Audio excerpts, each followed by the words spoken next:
ओम शांति। आज 20 फरवरी 2021 के महावाक्य है बाबा के।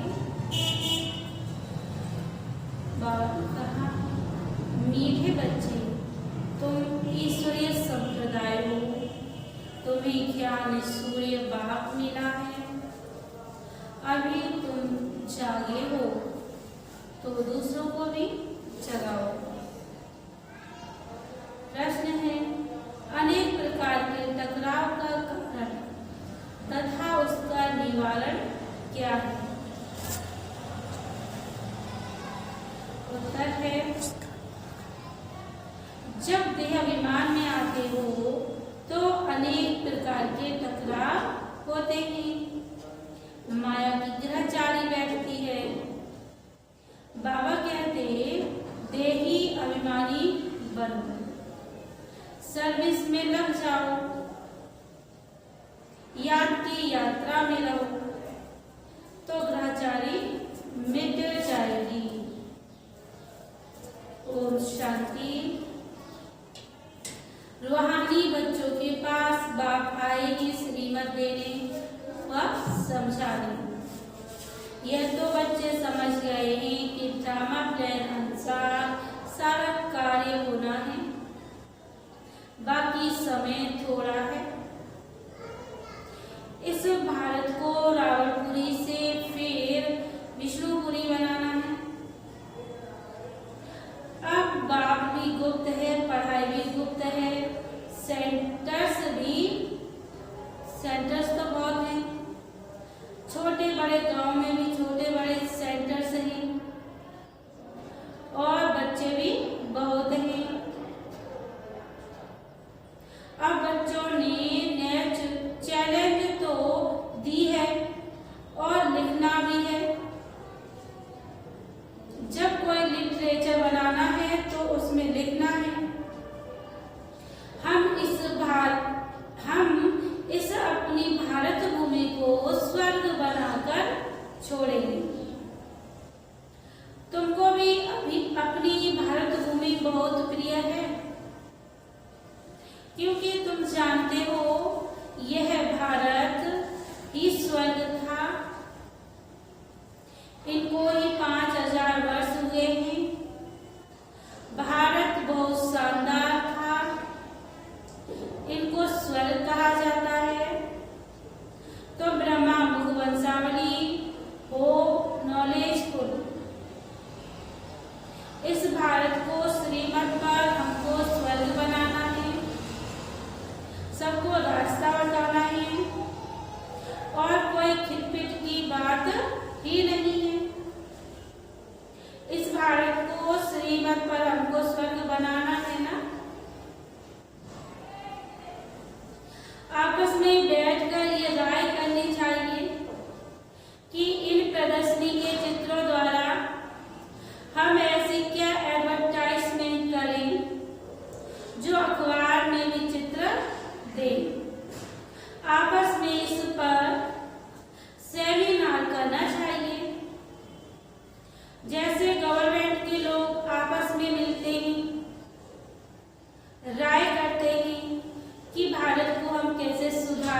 बड़ी ईश्वरीय गवर्नमेंट है। इनको वास्तव में कहा ही जाता है पावन ईश्वरीय गवर्नमेंट। पतित पावन बाप ही बच्चों को बैठ पावन दुनिया का मालिक बनाते हैं। यह बच्चे ही जानते हैं मुख्य है ही भारत का आदि सनातन देवी देवता धर्म। यह भी बच्चे जानते हैं यह है रुद्र ज्ञान यज्ञ। रुद्र कहा ही जाता है ईश्वर बाप को, शिव को। गाया हुआ है बरोबर बाप ने ही आकर रुद्र ज्ञान यज्ञ रचा है। उन्होंने तो टाइम लंबा चौड़ा दे दिया है। अज्ञान नींद में सोए हुए हैं, अभी तुमको बाप ने जगाया है, तुमको फिर औरों को जगाना है। ड्रामा प्लान अनुसार तुम जागते रहते हो। इस समय तक जिसने जैसे जितना जितना पुरुषार्थ किया है उतना ही कल्प पहले भी किया था। हाँ, युद्ध के मैदान में उतराव चढ़ाव तो होता ही है। कभी माया का जोर हो जाता है, कभी ईश्वरी संतान का जोर हो जाता है, कभी कभी सर्विस बड़ी अच्छी तेजी से चलती है और कभी कभी बच्चों में माया के बिगड़ पड़ जाते ही माया एकदम बेहोश कर देती है। लड़ाई का मैदान तो है ना। रावण माया राम की संतान को बेहोश कर देती है। लक्ष्मण के लिए भी कहानी है ना। तो बच्चे तुम कहते हो सब मनुष्य कुंभकर्ण की नींद में सोए हुए हैं। तुम ईश्वरीय संप्रदाय ही ऐसे कहते हो जिनको ज्ञान सूर्य मिला है और जाग उठे हैं, वही समझेंगे ना। इसमें एक दो को कहने की भी कोई बात नहीं है। तुम तो जानते हो बरोबर हम ईश्वरीय संप्रदाय के हैं, बाकी दूसरे सब सोए हुए हैं। वह यह नहीं जानते कि परमपिता परमात्मा आ गया है बच्चों को वर्षा देने। यह बिल्कुल भूल गए हैं। बाप भारत में ही आते हैं, आकर भारत को स्वर्ग का मालिक बनाते हैं। भारत स्वर्ग का मालिक था, इसमें कोई संशय नहीं है। परमपिता परमात्मा का जन्म भी यहाँ ही होता है। शिव जयंती भी मनाते हैं ना, तो जरूर उसने आकर कुछ तो किया होगा ना। बुद्धि कहती है जरूर आकर स्वर्ग की स्थापना होगी। प्रेरणा से थोड़ी स्थापना होगी। यहाँ तो तुम बच्चों को राजयोग सिखाया जाता है, याद की यात्रा समझाई जाती है। प्रेरणा से कोई आवाज होता ही नहीं है। समझते हैं कि संकट की भी प्रेरणा होती है, तब वह शायद मूसल आदि और यादव मूसल आदि बनाते हैं, परंतु इसमें प्रेरणा की कोई बात ही नहीं है। तुम समझ गए हो, उनका पार्ट है ड्रामा में यह मूसल आदि बनाने का। प्रेरणा की बात नहीं है। ड्रामा अनुसार विनाश तो जरूर होना ही है। गाया भी हुआ है महाभारत लड़ाई में मूसल काम में आई।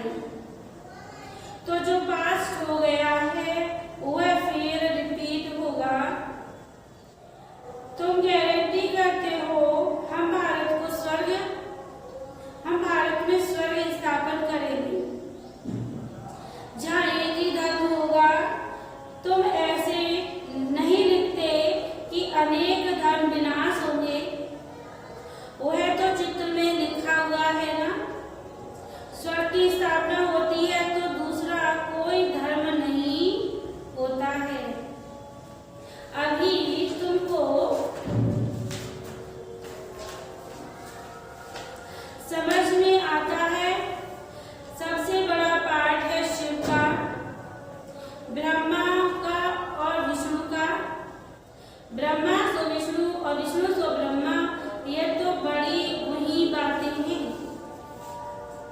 विष्णु से ब्रह्मा कैसे बनते हैं और ब्रह्मा से भी विष्णु कैसे बनते हैं, यह सेंसिटिव बच्चों की बुद्धि में झट आ जाता है। दैवी संप्रदाय तो बनते ही हैं। एक की बात नहीं है, इन बातों को तुम बच्चे समझते हो। दुनिया में एक भी मनुष्य नहीं समझता। लक्ष्मी नारायण और विष्णु की पूजा भी करते हैं, परंतु उनको यह पता नहीं है कि विष्णु के ही दो रूप लक्ष्मी नारायण हैं, जो नई दुनिया में राज्य करते हैं। बाकी चार भुजा वाला कोई मनुष्य नहीं होता। यह सूक्ष्म बदन में एम ऑब्जेक्ट दिखलाते हैं। प्रवृत्ति मार्ग का है ना, ये सारे वर्ल्ड की हिस्ट्री ज्योग्राफी कैसे चक्र लगाती है, ये कोई नहीं जानते। बाप को ही नहीं जानते तो बाप की रचना को कैसे जान सकते हैं? बाप ही तो रचना के आदि मध्य अंत का नॉलेज बताते हैं। ऋषि मुनि भी कहते थे हम नहीं जानते हैं। बाप को जान जाए तो रचना के आदि मध्य अंत को भी जान जाए। बाप कहते मैं एक ही बार आकर तुम बच्चों को भी सारी नॉलेज समझाता हूँ और फिर आता ही नहीं हूँ, तो रचता और रचना के आदि मध्य अंत को जाने ही कैसे? बाप तो स्वयं कहते मैं शिवाय संगम युग के कभी आता ही नहीं हूँ। मुझे बुलाते भी संगम पर ही। पावन सतयुग को कहा जाता है, पतित कलयुग को कहा जाता है, तो जरूर मैं संगम में आऊंगा भी, पतित दुनिया के अंत में ना। कलयुग के अंत में आकर पति से पावन बनाते हैं, सतयुग के आदि में पावन है। यह तो सहज बात है ना। मनुष्य कुछ भी समझ नहीं सकते कि पतित पावन बाप कब आए हैं। अभी तो कलयुग का अंत कहेंगे।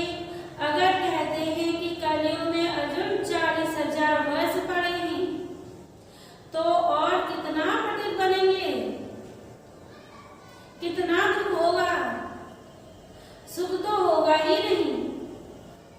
कुछ भी मालूम न होने के कारण बिल्कुल ही घोर अंधेरे में है। तुम समझ सकते हो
भाषण करते हैं।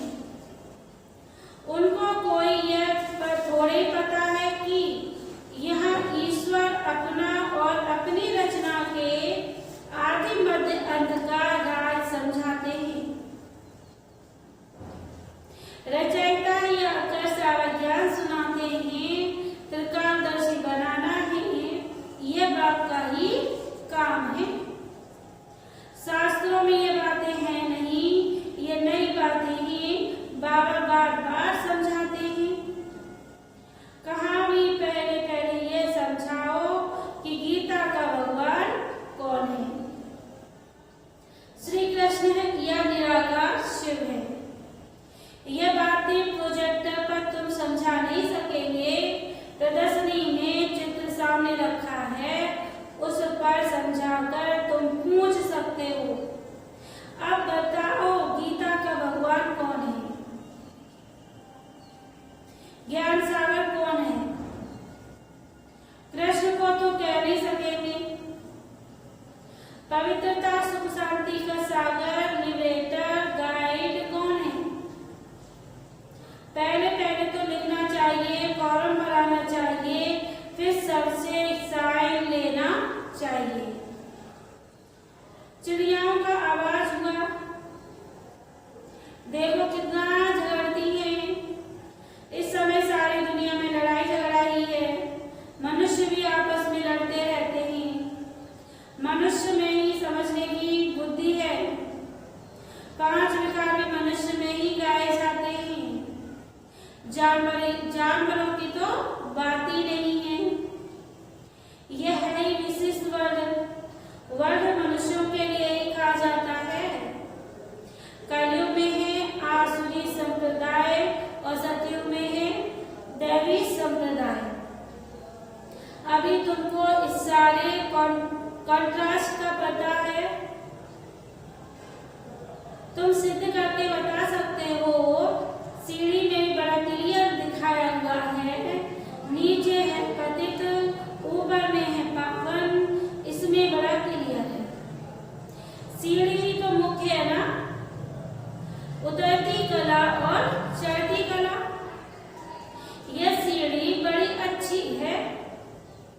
इनमें ऐसा क्या डाले जो मनुष्य बिल्कुल अच्छी रीति समझ जाए कि बरोबर यह पतित दुनिया है, पावन दुनिया स्वर्ग थी।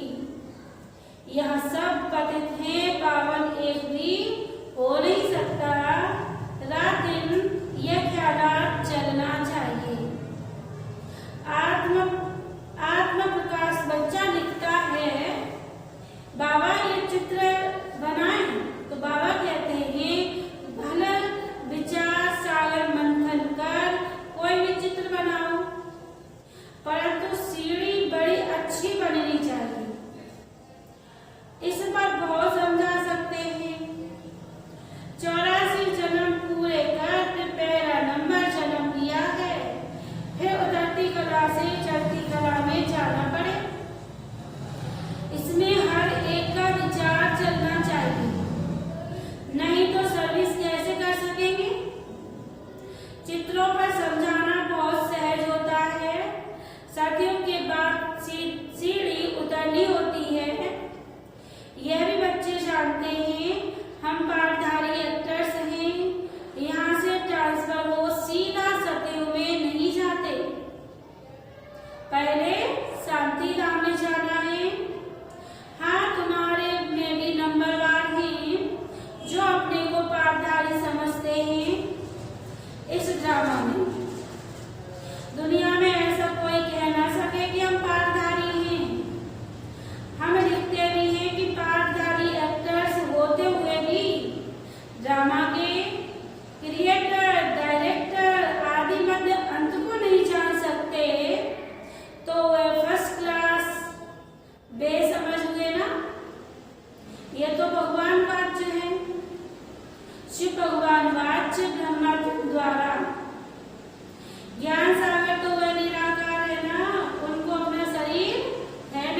बेईमानी थोड़े ही करते हैं। ये तो राइट बात है ना। जो भी बड़े बड़े हैं उन सबके चित्र तुम डाल सकते हो, सीढ़ी कोई को भी दिखला सकते हो। अच्छा, धारणा के लिए मुख्य सार है। पहली पॉइंट, भारत में सुख शांति की स्थापना करने व भारत को स्वर्ग बनाने के लिए आपस में सेमिनार करना है। श्रीमत पर भारत की ऐसी सेवा करनी है। दूसरी पॉइंट, सर्विस में उन्नति करनी व सर्विस में उच्च पद पाने के लिए देही अभिमानी रहने की मेहनत करनी है। ज्ञान का विचार सागर मंथन करना। आज का वरदान है, अपनी श्रेष्ठ धारणाओं प्रति त्याग में भाग्य का अनुभव करने वाले सच्चे त्यागी भव। ब्राह्मणों की श्रेष्ठ धारणा है संपूर्ण पवित्रता। इसी धारणा के लिए गायन है, प्राण जाए पर धर्म न जाए। किसी भी प्रकार की परिस्थिति में अपने इस धारणा के प्रति कुछ भी त्याग करना पड़े, सहन करना पड़े, सामना करना पड़े, साहस रखना पड़े, तो खुशी खुशी से करो।